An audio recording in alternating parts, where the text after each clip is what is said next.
लोगों में जो संघर्ष का जज्बा है उसी से पता लगता है। हमने कितने आंदोलनों को देखा है, हमने सीए एनआरसी का आंदोलन उसमें भाग लिया, लगातार पूरे देश में हम घूमे, कर्नाटक में हो, चाहे पश्चिम बंगाल में हो, चाहे बिहार में हो, चाहे आपके छत्तीसगढ़ में हो, कहीं भी हो, मैं लगातार हर आंदोलन में गया।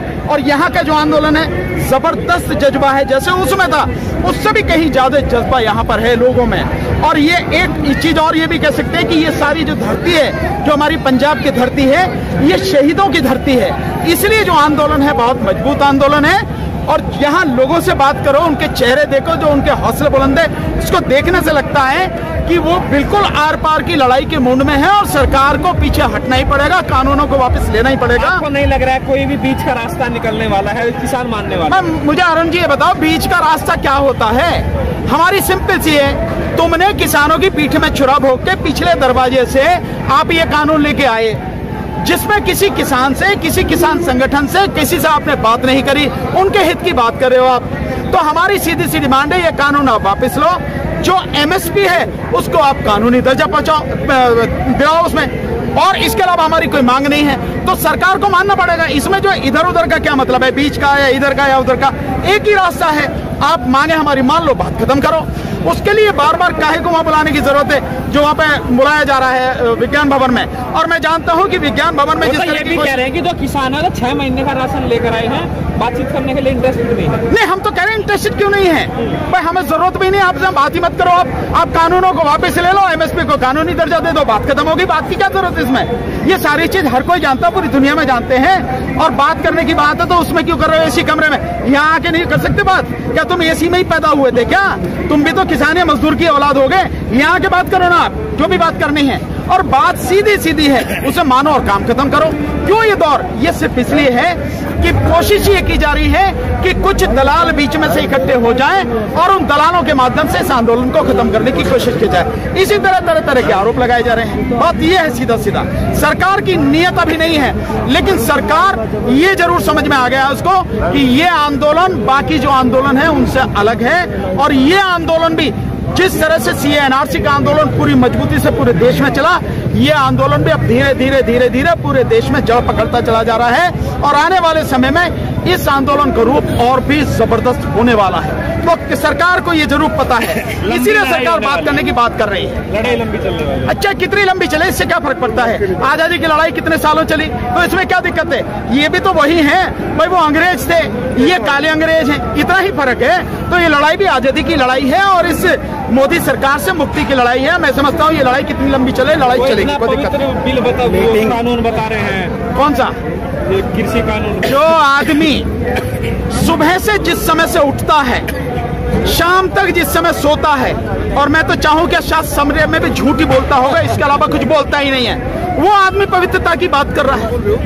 वो आदमी जिसने इस देश के हर व्यक्ति की पीठ में नोटबंदी के नाम पर छुरा भोंक दिया, इस व्यक्ति ने जिसने व्यापार को बर्बाद करने के लिए जीएसटी लाया और 4000 से ज्यादा उसमें संशोधन अब तक कर चुका, ये पवित्रता की बात कर रहा है।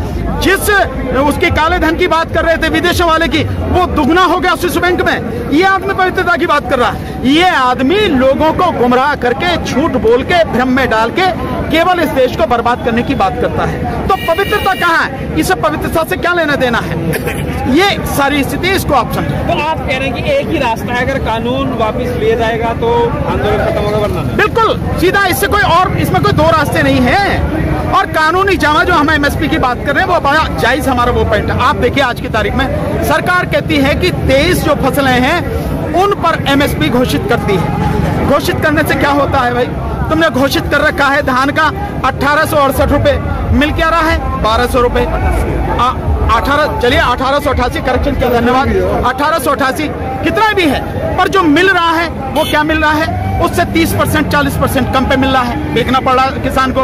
इसके अलावा मक्का का आपने 1850 कर रखा है, मिल क्या रहा है 1100 रुपए, है नहीं है? तो ये जो दाम आपने तय कर रखे हैं, ये एडमिनिस्ट्रेटिव ऑर्डर है। एडमिनिस्ट्रेटिव ऑर्डर की कोई वैल्यू नहीं है, ये कानूनी जामा इसको पहनाइए।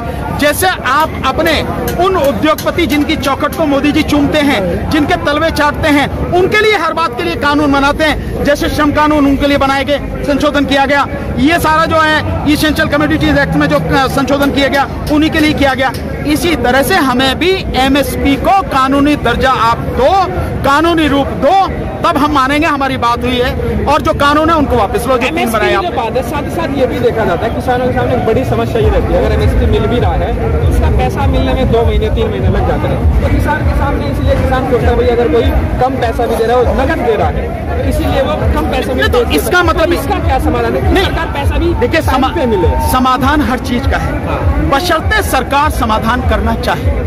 आप उद्योगपतियों के इसी तरह से किसान मैं आपको बताता हूँ। यूपी के अंदर जो गन्ना किसान है, जो गन्ने का जो सरकारी पेमेंट है, जो सरकारी जो रेट है वो कुछ और है, लेकिन अगर उसका पेमेंट आता है 1-1 साल के बाद, तो इसी 2 साल हो गए सोनी जी।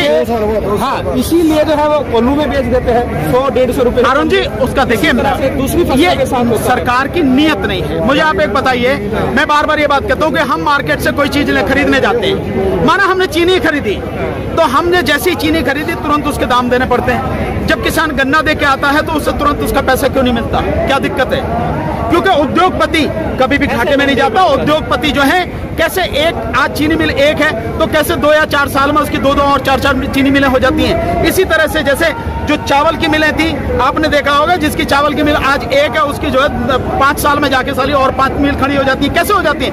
इसका मतलब साफ है कि उद्योगपति और व्यापारी कभी घाटे में नहीं है। और घाटे में कौन है? किसान। और किसान की जो मेहनत है उसको कौन खा रहा है? सरकार, और सरकार के साथ में मिलकर ये उद्योगपति और व्यापारी। ये है सारी स्थिति। जो चीज मैं ये कह रहा हूँ कि जब मैंने कोई सामान खरीदा, मुझे तुरंत पैसे देने पड़ते हैं। मेरी जो फसल है उसका दाम मुझे एमएसपी मिले, पैसा टाइम पे मिले, इसके लिए दोनों चीजें मिलनी चाहिए। और सीधा सा है कि जब हम अपनी फसल बेच रहे हैं, हमें हमारी फसल का दाम तुरंत मिलना चाहिए। अगर आप कैश नहीं दे रहे हैं, चेक के माध्यम से दे रहे हैं, कोई बात नहीं, आप चेक दीजिए, लेकिन चेक हमारा दूसरे दिन क्लियर हो जाना चाहिए। बहुत सीधी सी बात है। और कोई भी सरकार चाहे तो कर सकती है। क्यों कर सकती है? जब आप उद्योगपतियों का लाखों करोड़ का आप कर्जा माफ कर सकते हैं। अभी आपने देखा 6,60,000 करोड़ का कर्जा इसी मोदी सरकार ने पिछले 6 साल में उद्योगपतियों का माफ किया, 6,60,000 करोड़। और अभी इसमें जो भगोड़े हैं, उन भगोड़ों का 60,600 करोड़ रुपया अभी माफ किया, इसी सरकार ने माफ किया, वो कर्जा माफ किया। तो आप उद्योगपतियों का माफ कर सकते, किसानों को क्यों नहीं कर सकते? 2004 से लगातार उद्योगपतियों को हर साल 5 लाख से लेके 6 लाख करोड़ की हर साल इनको जो उद्योगपतियों को टैक्स में छूट दी जा रही है। आप उन्हें कैसे दे रहे? किसान को क्यों नहीं दे रहे? किसान का जो टोटल 12 लाख करोड़ का कर्जा है पूरे देश का, आप क्यों नहीं माफ कर सकते? आप 2 साल जो है उद्योगपतियों को आप किसी तरह की छूट मत दीजिए, आप किसानों को माफ कीजिए। इनकम बढ़ाएंगे या खुद अपना कर्जा उतारेंगे? इनकम कैसे बढ़ेगी? इनकम तभी तो बढ़ेगी ना कि जब आप एमएसपी है, कम से कम एमएसपी दिलवा दो। आप एमएसपी भी दिलवा नहीं रहे आप, तो इनकम कैसे बढ़ेगी? इनकम तभी बढ़ेगी जो स्वामीनाथन कमीशन की रिपोर्ट है उसके हिसाब से। आप जो कोई स्वामीनाथन, मोदी की क्या है? मोदी तो पता नहीं जिस समय पैदा भी हुआ, झूठ बोल के पैदा हुआ, उसका कुछ पता नहीं। मोदी से ज्यादा झूठा इस दुनिया में कोई शख्स आपको मिलेगा नहीं। अगर Guinness book of world record में नाम लिखा जाए कि कौन प्रधानमंत्री या कौन जो प्रशासक झूठा है, तो सबसे नंबर पर टॉप पर डिस्ट्रिक्शन में जाएगा। मोदी को सबसे ज्यादा नंबर मिलेगा कि ये है झूठा सबसे ज्यादा। और देश को बर्बाद करने का भी अगर इनाम किसी को दिया जाएगा तो मोदी को दिया जाएगा। आज की तारीख में एशिया के जितने देश हैं, उन देशों में हम सबसे पीछे हैं, सबसे नीचे हैं। स्वास्थ्य में नीचे हैं, शिक्षा में नीचे हैं, व्यापार में नीचे हैं, हर चीज में हम उनसे नीचे जा रहे हैं। तो ये मोदी जी का कहना है। और हर चीज में करप्शन में नंबर भुखमरी में। आप एक चीज बताइए, उस प्रधानमंत्री को डूब के नहीं मर जाना चाहिए कि जब देश का अन्नदाता यहाँ आंदोलन कर रहा है, वो बनारस में जाके मौज मना रहा है। जो लाइटिंग क्रूज में जाके जो वो कौन सी लाइटिंग होती है, वो लाइटिंग दिवाली का पर्व 15 लाख दिए जला रहा है, एलईडी लाइट 15 लाख रुपए एलईडी लाइट, और जो मतलब उसकी जश्न मना रहा है। डूब कर उसे मर जाना चाहिए, लेकिन उसे शर्म नहीं आती क्योंकि बेशर्म आदमी है, बेरहम और बेदर्द आदमी है, उसे कहां से शर्म आएगी? इसलिए उस व्यक्ति का कोई भी किसी भी तरह का विश्वास नहीं है। ये इससे जी हाँ, क्या करें? जवान चाइना बॉर्डर पर, किसान सिंगू बॉर्डर पर। मोदी सरकार को घुटना टिकवा करके किसान वापस जाएगा और काले कानून जो है इसको वापस करवा करके ही जाएगा। सरकार जो आकर जो दिखा रहे हैं वो आकर इतना दिन चलेगा नहीं, क्योंकि उनको शर्म आ रहा था। कानून तो पास। Press the bell icon on the YouTube app and never miss another update.